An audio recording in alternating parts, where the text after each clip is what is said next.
Hi, this feedback is for Spencer Tamura. Hi, Spencer. My name is Jenna. First of all, I'd just like to say that I thought your video was very informational, and I thought it was great that you taught us how to solve a Rubik's Cube and taught us about the background of Rubik's Cube.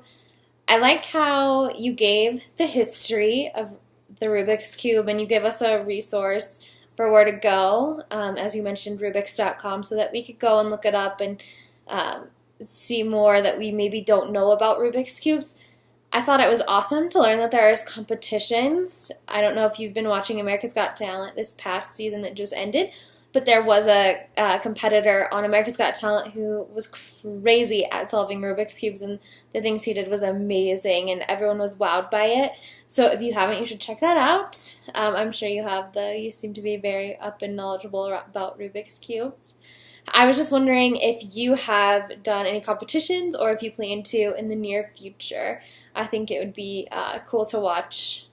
And I did not know that you could buy Rubik's Cubes to modify them or to transform them to your needs, like you mentioned in your video. I was just thinking about America's Got Talent and relative to, modifying the cubes, and I was wondering if the judges knew that and maybe if that would have swayed how they felt about the Rubik's Cube competitor.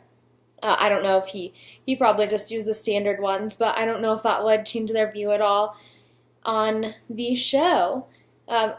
Some feedback here. I thought you had great eye contact. You were very well spoken. I could hear you very clearly. I thought that was great. One thing to work on, though, I do think is the lighting. In your speech, you are kind of far away and in the dark, and even though your speech was really good, it would have been great if we could have maybe seen you more clearly instead of being so in the dark. Another piece of feedback I have is to maybe speak louder, move the computer closer. I don't know if it was maybe just on the YouTube, but I did have to turn up my volume, so it was kind of quiet. But I think that would be great feedback for your other speeches, because you do have great information, and I think it's awesome learning from you. I just think that it would be easier if we could see you a little bit more clearly and not see maybe so much of your shadow. So I thought that was great, and I hope you have an awesome week.